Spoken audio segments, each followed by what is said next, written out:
Hello, everyone. My name is Mirna, and on behalf of the Mindalia TV team, we want to welcome you to Mindalia live streaming, where thousands of people around the world gather to see the lectures and interviews organized by Mindalia TV.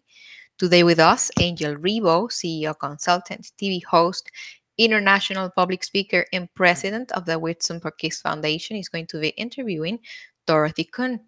Dorothy helps women who are tired of harassment, bullying, and worse, and she teaches them how to leverage anger and raise their status.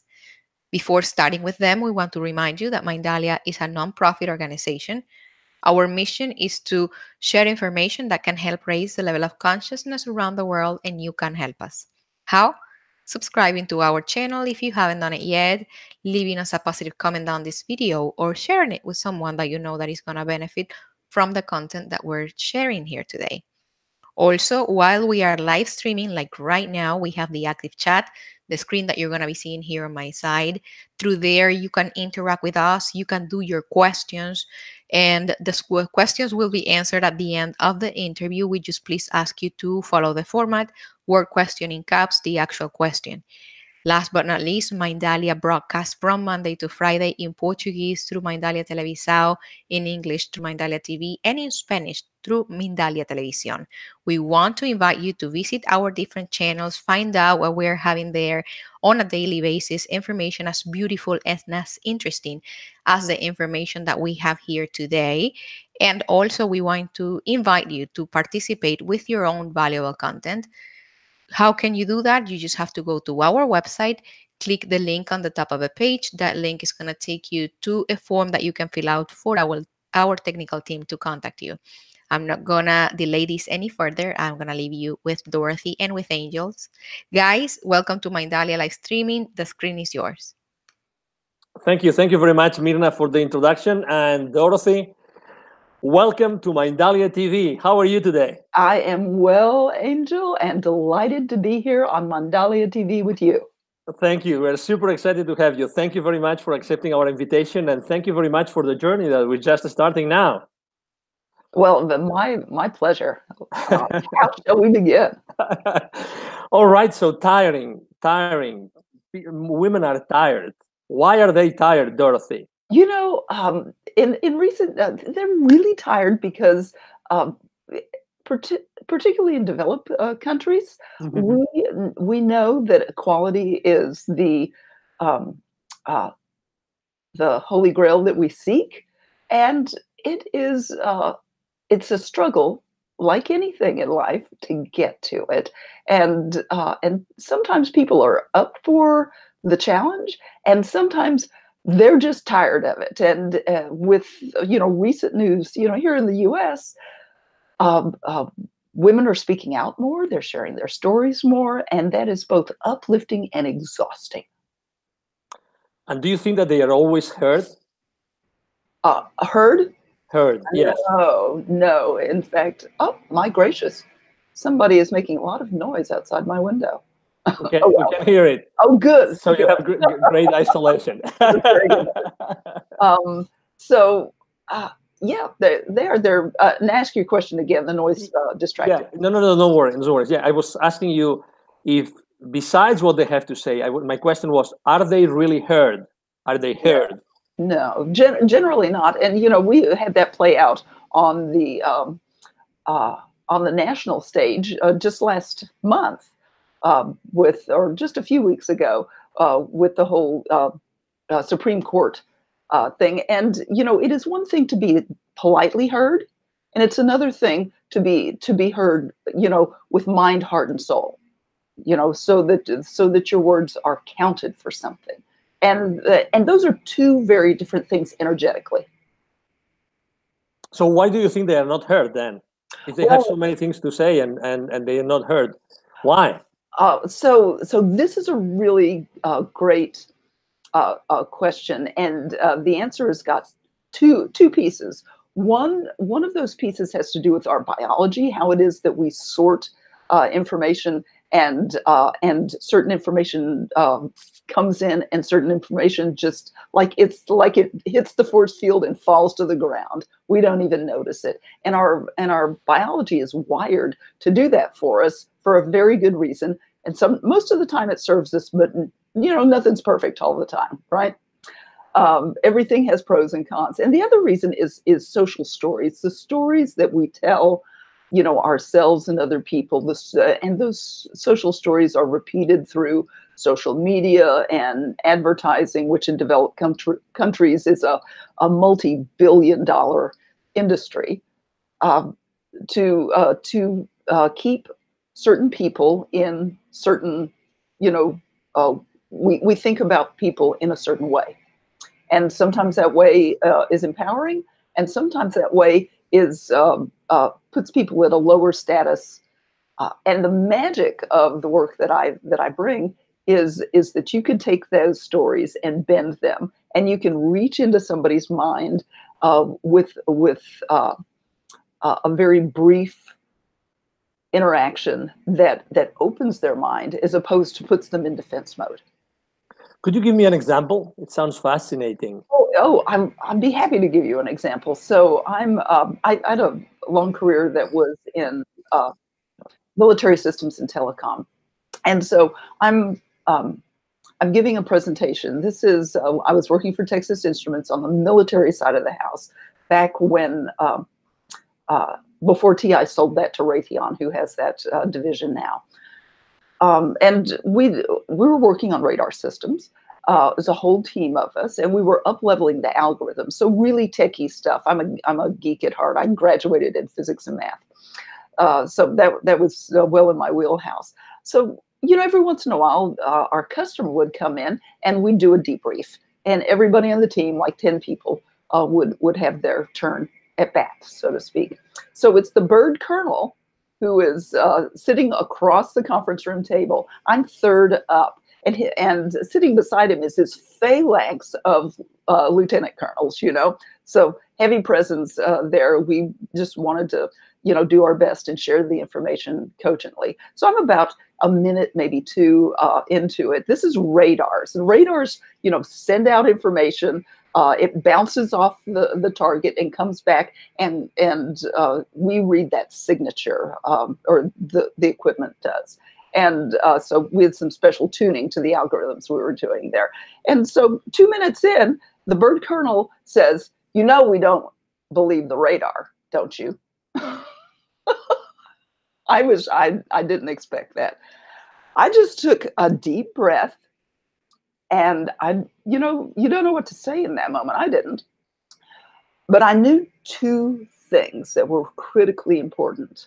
And you can think of this like the bowling lane, like those bumper guards or gutter guards in the bowling lane.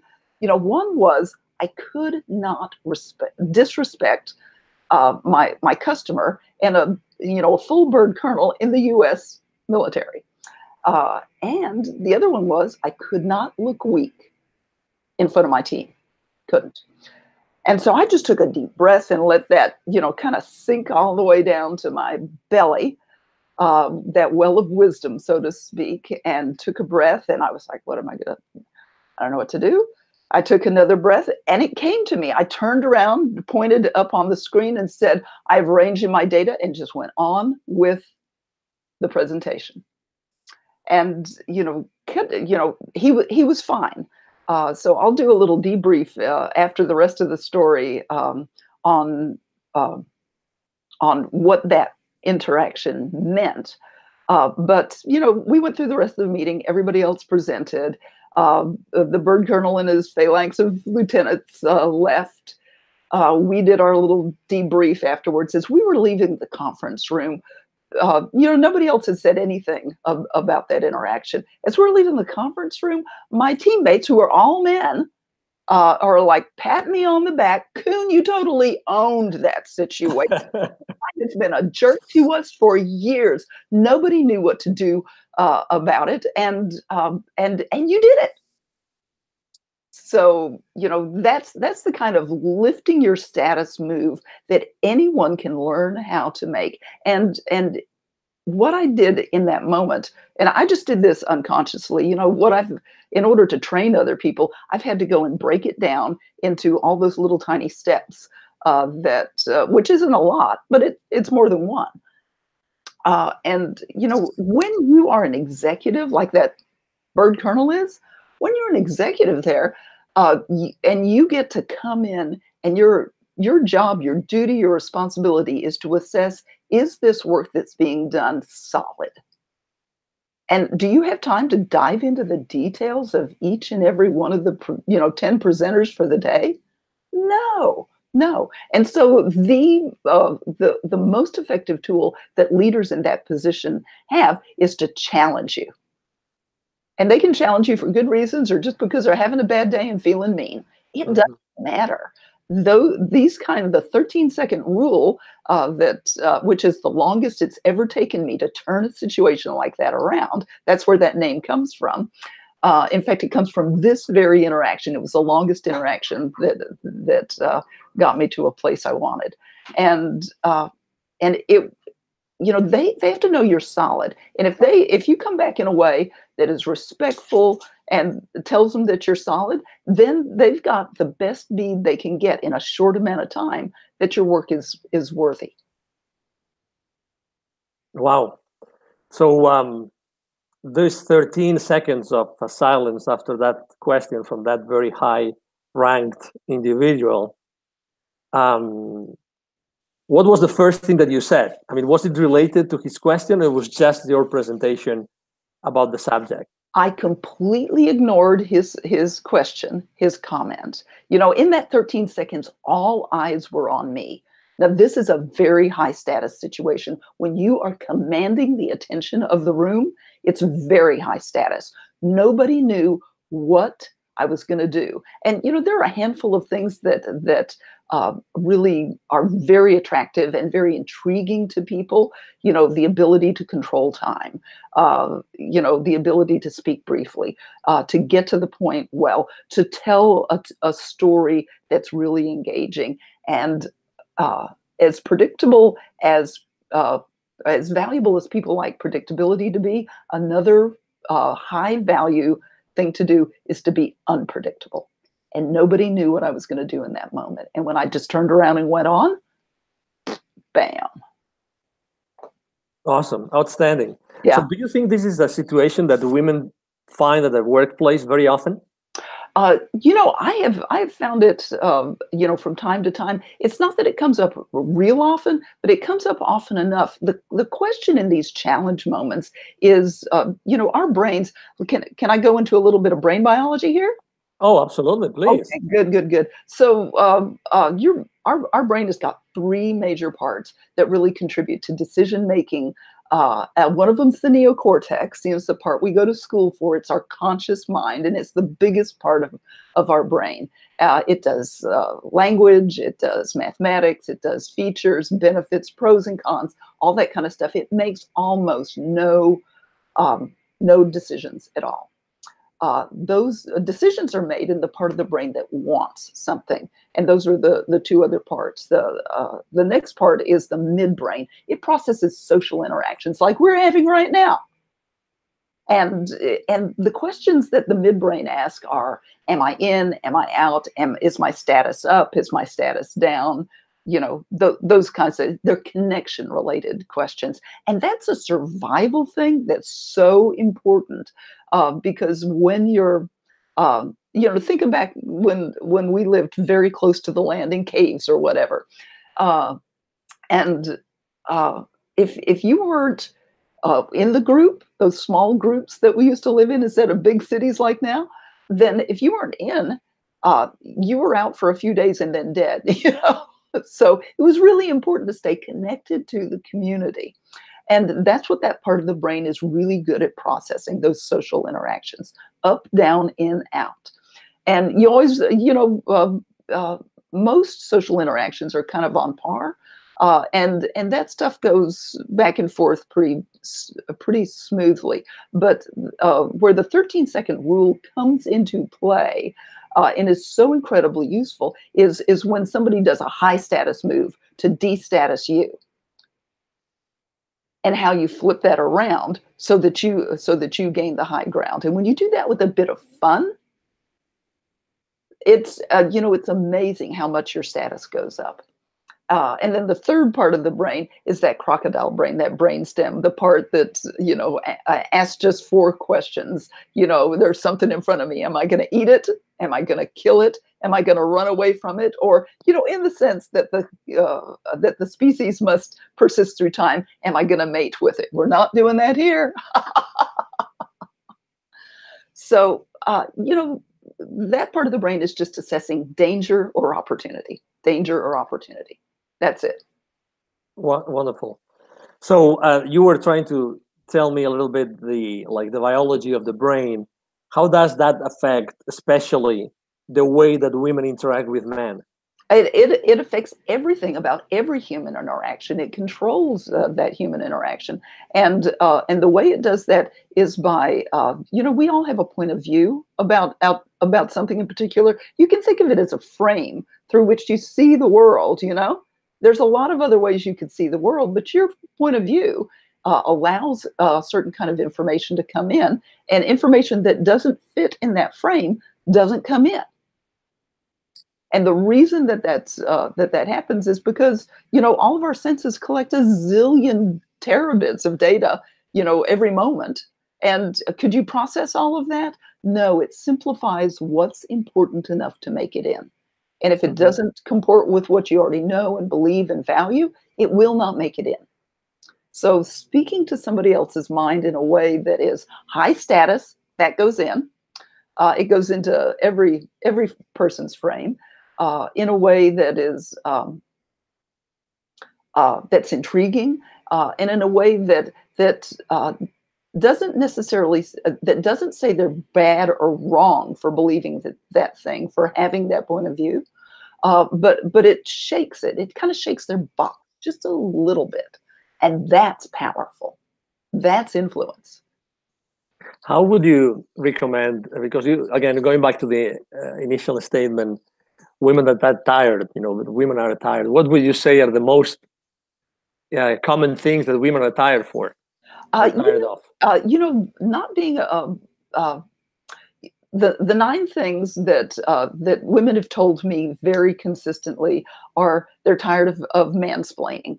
Now, women explain too, so I'm sure men are tired of womansplaining, but they're tired of mansplaining. And the reason that we as people explain things to one another is because we'll look at another person, you'll look at somebody who's before you, and your brain will automatically serve up everything you know about that kind of person. And overall, that's a good thing to do, because most of us fall into some kind of normative pattern. But if you've got a skill that or an ability that is out of pattern, like I grew up and my connection time with my dad was in the garage. He was tinkering around on the cars. So I learned a lot about cars, and I have, these hands have rebuilt not 1, but 2 car engines, from taking it down to the block and building it back. And I did that in my 20s, and it was like, those were fun projects for a geeky, young person like me. Would you guess that by looking at me? No, ever. You would never guess that. And so when you've got a superpower and somebody's, you're asking somebody a question, if you've got a superpower that's out of pattern, then tell them that, people can get, the 9 ways. This is just one of them. And I'm happy to share that at the end of our time together. But, tell them. So I had to go get an auto part the other day. Now, remember, I rebuilt these engines in my 20s.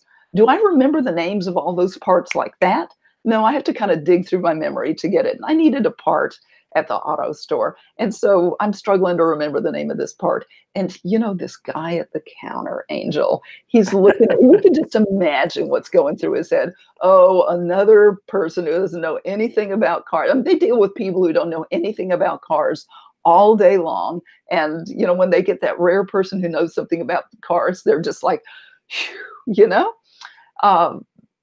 So I knew I was struggling. I just couldn't remember the name of the part. And so I told him this story. I know I don't look the part, I'm not from Central Casting, but these hands, I didn't say me. I said these hands. This is an important distinction, because you want to bend the story, not break it. And people don't necessarily believe that someone who looks like me would do that.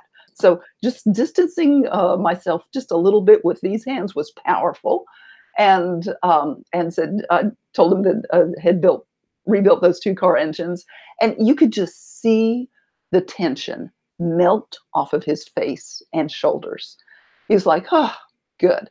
And so I told him, I'm just struggling to remember the name of my part, that part, because I didn't rebuild those engines yesterday. It was in my 20s, and we had a good laugh about it.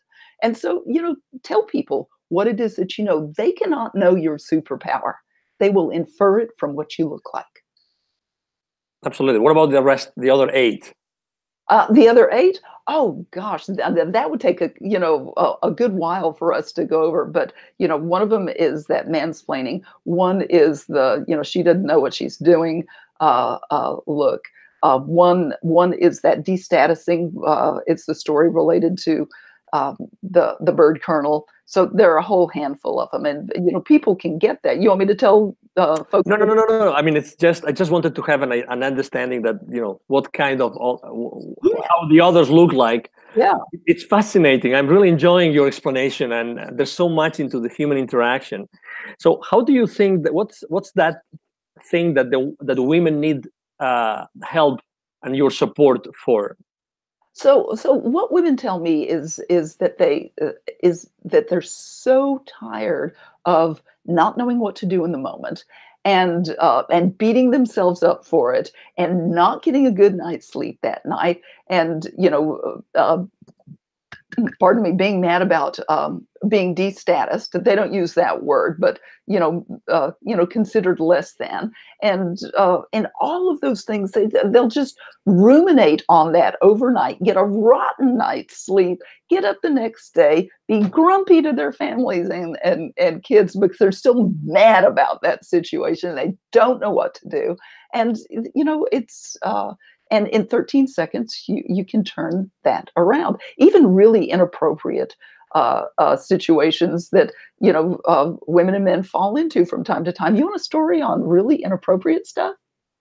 Absolutely. Okay, so I'm part of this group here in my community, and a year ago, this past summer, we were getting ready to create a float for the 4th of July parade here in Denton, Texas. And we have a great 4th of July parade every year. And so there was this fellow that I knew online through this group, and we had hit it off in a variety of ways. And I met him for the first time on, the 4th of July, was as a bunch of us got together to do the final, putting all the pieces together for the float. And so we did that normal kind of A-frame hug that we do. I think that there are not enough hugs in the world. You should definitely have as many hugs as you can share. Makes life better. But anyway, so, we do that A-frame hug. And at the finish of that, he drops his hand down and gives me the little on the derriere. And so I lean into him immediately. I grab his forearm like a vice. I'm leaning in, I look directly in his eyes, and I take his hand and I slap it on the small of my back above the waistline. I say, this is the extent to which a gentleman limits the roam of his hands. Now show me what you got on this float. Wow. And when you can do that in a moment. Now I've had a really bad illness, as you know, Angel, over between that time and now, and he was there for me in my hour of need. He respected me, and we were fine after that. We had a great day together with all the other folks. Did he apologize? He didn't have to. I owned the moment. That is enough. Wow, that's powerful. What's the easier way to own a moment like that? Like doing what you did, or does it depend on the situation? Yeah, it is very situational. So some of the one of the things that I teach is that situational awareness. What are your opportunities in any situation? And we break it down, into different kinds of situations. Think of this as special ops for being a good human on the planet. I grew up in a military family. I've worked in military systems. I'm pretty familiar with that stuff. It's pretty fascinating. So in, special ops, or, even if, a military unit has got an outpost in hostile territory, then they will put up a perimeter, right? They'll put up a perimeter. They know what a threat looks like. And when a threat, comes across that perimeter, they close distance and shut it down. And that is the high value. And, there's no acrimony or anything. It's just close distance, shut it down, move on to the next thing, because you want to leave that person with their dignity intact. That's how you preserve uh, the relationship at a higher level of respect. Wow, fascinating. Tell me more. What's that thing that you like the most to teach or to help women with?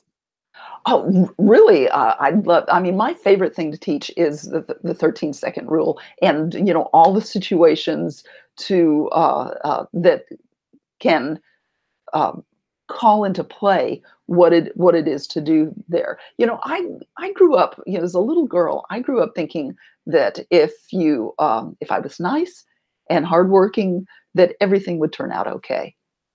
That's partly true, but not completely. If you Mhm. can't own the moment, then you and really command a room with your energy, with your presence, with whatever it is that you bring, your intellect, your moral compass, whatever you bring to the moment, someone else will. And when you can be that person at will, then that is a game changer for where you can go in your life. And do men also need this? Yes, and I see men using it more frequently than I see women using it. Would you like an example? Absolutely, please. So I was managing, big global technology projects for Bank of America, and we had a big meeting on the tech side of the house, and my senior executive was sitting next to me, and one of his peers was coming in to the room. It's a big room. People were socializing before the meeting part, and as soon as this guy came in the room, I mean, you could just feel the energy in the room shift. And my senior executive leans over to me and says, "I love that guy. You can feel him across the room. It's amazing." And and they went on to tell me a couple other things about, what else was amazing about him.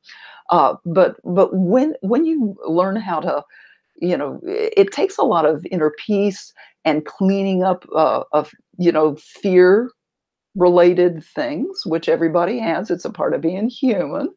Then you're at that place where you can choose where you're going to put your energy. If you're in fear a lot, you're going to hold your energy really close and be protective. But when you've cleaned up that fear, you can really move forward with confidence. People can feel you across the room. It makes a huge difference. It's presence. How can you use that energy? Well, you can use it to choose where you want to put it. Do you want to hold that energy contained? Do you want to send it across the room? Do you need to speak to a large room of people? Do you want to stand up at the front of the stage and be, all quiet and, contained and scared and everybody can tell? In the moment? Or do you want to, send your energy to the back of the room and send love to every one of those people so that they can hear you, not just from your words, but from your heart and your soul? That's authenticity. So, could you tell us a little bit more about your work, the work you do today? I would like to know. I would like to have the audience, Mindalia TV's audience, to know more about your work. So my work starts with the 13-second rule, and in that, it takes a while to break down through all of those 9 ways. People always have a ton of questions, and that really is the place to start. And then, along with the 13-second rule, people need to know what it is that stops them. The thing that stops them from doing that will come up. Those fears. Uh, and oftentimes, I mean, like me, I had a huge amount of fear growing up with my dad. He was, the military guy. If PTSD had been diagnosable back in the day, oh, angel. He would sit over in the corner of the room like there was this big cloud of darkness over him. And we never knew when he was, going to lash out because, PTSD does that to people. The garage was a safe place, which is why it was my favorite place to hang out with him. And we could have fun there. And I don't know why, but it was always a good place for him. So, you want to be able to clean up those fears. I had a ton of fears from and those so-called limiting beliefs. They really were quite limiting, and cleaning those up is essential to being able to do things that take courage. What's the future? What do you see your future? What do you see yourself going in the future? Yeah, myself going. So, I'm a speaker. I'm speaking all over, and in recent years, that this expansion of social media has made this such a huge issue that women can really connect on, tell their stories, and oops, thought I turned that off. And share them, but they don't know how to resolve that. Sharing your story is a very powerful first step. So, being able to engage those women, reach out to them. I had a training last night on the 13-second rule, and I do that, about every other week. I'll do that training, and it's amazing to get women on that path, so that they can really own their space. Know what it is that they want, and drive forward. Every program that I've got is really centered on 3 concepts. Clarity. Be clear, to get that clarity on what it is that you want and that you need. And like when I was younger, wanting to be a nice person that did good work was a first step, but it is not enough. It is not enough. Knowing what you want in each interaction that you're going into, to have that well thought through outcome that you want for that interaction is super powerful. That level of clarity makes all the difference in like day-to-day interactions. And it doesn't take long to go through that mental process to get yourself clear on that. Other things besides. And when you do that, you can really build momentum in whatever it is that you're doing. Momentum in your career, in your family life, in your social goings on. And when you've got that momentum, you can have the impact that you want to have, that kind of you're here on Earth to do. So, there are all kinds of things that go into that. Being really clear, cleaning up those fears, understanding different social situations and where your opportunities are. You don't have to be like the Born Identity to do situational awareness at that level, but up-leveling your ability to do situational awareness is powerful because most people don't do it at all. How do you define the concept? How do you explain the concept of situational awareness? It's just like to be fully present, being able to understand exactly what's going on. How can we? Because I don't think that's easy. That's an easy thing to do, Dorothy. Well, yeah, good point. Good point. Well, I'll give you an example. I'll give you 2 examples. In the bird kernel story. So I could have done almost anything at the front of the room. The conference table was large. He was, we were in a room with other people. No matter what I did, he was not going to come across the table and throttle me, That was not a risk there at all. It was a social interaction purely. So it's important to know when it's a social interaction and what the geography gives you in a high ground. Now, the other story that I told, we were like face to face, but in public, right? And I, if we were in private, he's a bigger, stronger person than I am. I could well have done something a little bit different, but it would have been largely the same because it's so empowering and effective. But in public, it's particularly because he's not going to do anything crazy like, in public, people will not do that. Um, and and so those are the kinds of things that that it's important to have some sense what's between me and the other person. How close are we? What are the options for getting away? One of the things that I always recommend to women, there are certain kinds of um, um, martial arts that are really useful for smaller men to fend off an attack from a larger, stronger man. Those work well for us women too. And when I was in high school, my parents sent my little brother and me to learn some Taekwondo at the local community center. And I will tell you, my level of, my brother and I went there for about a year, maybe a year and a half. And my level of fear came down dramatically just by doing that one thing. Mm-hmm. And it's not because I was the best Taekwondo student. It was because I got so much better than I was before. And knowing technique and being able to execute it quickly puts you head and shoulders above, people who don't know that and don't expect you to know it. So that's another out of pattern thing to do. And there's simple things, like grabbing somebody with the fingers and pushing them over like this. That can be, it's a simple thing to do, and your knuckles will tell you this is really hurting me, and you can just walk them out of the room with something as simple as that. Beautiful. Would you mind sharing, before we go to the questions, would you mind sharing how can we find you online, Dorothy? What's the easiest way to reach out to you? The easiest way to reach out to me is at dorothykuhn.com/gift.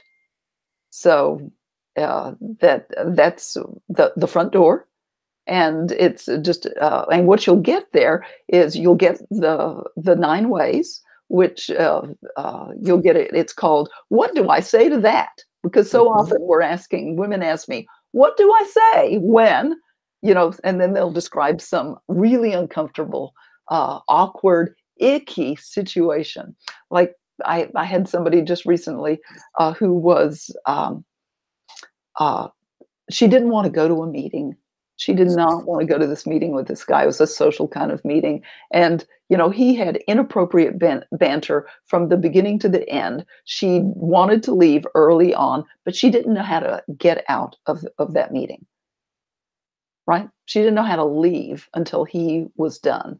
And just having the clarity of what you want in an interaction and whether you want an interaction or not, being able to say no, thanks anyway, happy to talk with you when you clean up, yada, da, da, da. Then those are really great things. Awesome. To do. Putting it on the other. So dorothykuhn.com. Do you want me to spell that? Well, maybe, yeah, that would be a good idea. Okay. Dorothy is DOROTHY, and Kuhn is KUHN.com/gift. Excellent. Let's go to the first question. Dorothy, I am a 36-year-old woman. I look younger than I am, and my body complexity is small and thin. Professionally, I have encountered many times that people mistake my appearance with lack of experience.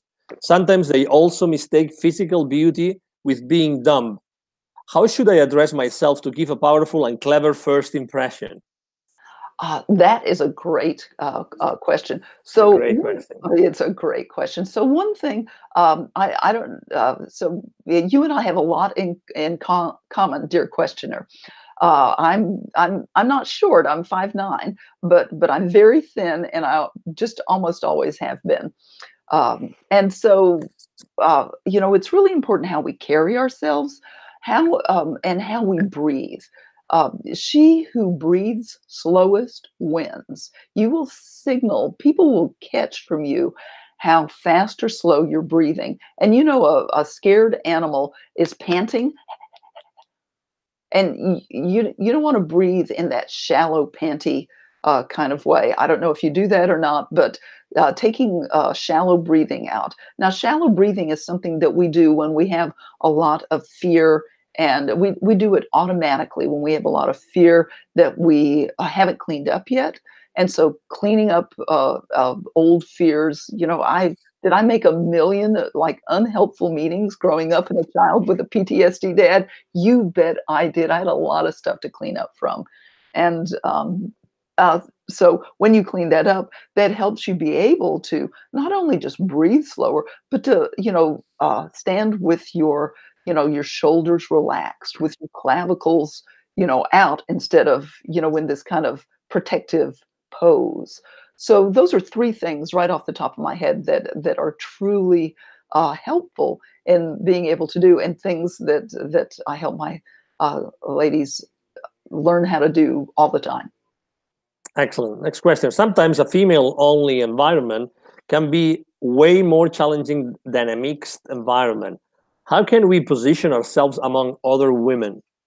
Oh, this is a great question, because historically, women have kind of competed with one another for the favor of men, and and there's a lot of history that goes into that. But take the attitude of this is a high ground, take the high ground kind of strategy. So be that woman who chooses to mentor some woman who isn't who's new or needs mentoring for whatever reason. Show her love and respect. Show her the way, and other people will see how it is that you are showing leadership. And if other women are being mean or catty, or those kinds of things that we so often in the past had much more of than we do today, then some of the 9 ways are really helpful in that. So grab that gift so that you can take a look at that. And there's always me on the other side of those emails to be able to pop back so I can go deeper with you. Excellent. Next question. Positioning yourself in power, is it a matter of what you say or how you feel, the energy you radiate? Oh, yeah, all of that. I mean, you're a whole package deal. It's how you carry yourself. Are you showing up in fear or love? One of my favorite quotes is from the Reverend Dr. Martin Luther King Jr., who said, I won't say this quote exactly, but he says, power without love is reckless and abusive, and love without power is sentimental and anemic. And so I'm in my work and teaching people to lead with that love, so that people feel you, so you can project that love and fuel it by power. So ask that question again, because I want to make sure I answered it fully. Yes. Positioning yourself in power, is it a matter of what you say or how you feel, the energy you radiate? Both, all three, all three. So you're a package deal, and words, convey information that go into this neocortex part of the brain that does language. It makes almost no decisions, almost none, and so how you deliver those words, and how you radiate energy is the part that goes directly into the social processing midbrain and the fight or flight kind of brain stem, and they're the ones that make decisions. Awesome. Another question. What's the proper body language trying to position yourself? Oh, that is very situational. But generally speaking, you want to stand up to your full height. I used to tell my people I was 5'9", because who's going to say I'm 5'8" and 3/4? But all my adult life, I had been 5'8" and 3/4. Well, after I I did two things. One, I did have a little bit of a curve in my spine that was not ever detected by any doctor. It wasn't that bad, but I found a really good chiropractor, and now I am 5'9". But not only that, it gives, I cleaned up all those fears to, and 5'9" isn't like, that's not a number that is important. What's important is that I was standing up to my full height. And then as I cleaned up those fears, I was able to lead with love. When you can walk into a room, as I did just the other day, I walked into a room, they were looking to the front of the room. I came in the back of the room, but I walked in the room, in full energy, and all heads turned just for a moment. They knew I was there, even so I hadn't made a sound coming in. Now, the people who were at the front door, checking off folks who were coming in, one of them was my friend Max, and he said, "Kuhn, you got presence. Keep it up," right? He just hadn't seen that before. But being able to project your energy across the room is immensely important. The first time I ever saw that was from a little old lady grandmother who had been a poet and a novelist for years. And you would never guess from this little Yoda-looking woman that she would have that kind of presence, but she did. Wonderful. And last question: can this technique be used by men also? Oh yes, yes, and I recommend it to everybody. My expertise is in the woman field, and until I start, like growing a mustache, that's going to be the case. So funny. Awesome. Well, so Dorothy, it's been a real pleasure to have you here. So refreshing, so full of life, so full of wisdom. So lucky, so many women that you have helped throughout your lives, throughout your life and with their lives. So thank you very much, really, for being with Mindalia TV today. Thank you for inviting me, Angel. It's been a pleasure to be here with you, and I'll see you soon, my brother. Absolutely. Thank you. Thank you very much. And again, this is Angel Reeb with Mindalia TV. Thank you, everybody, for being here today, and see you soon. Bye-bye. Bye-bye.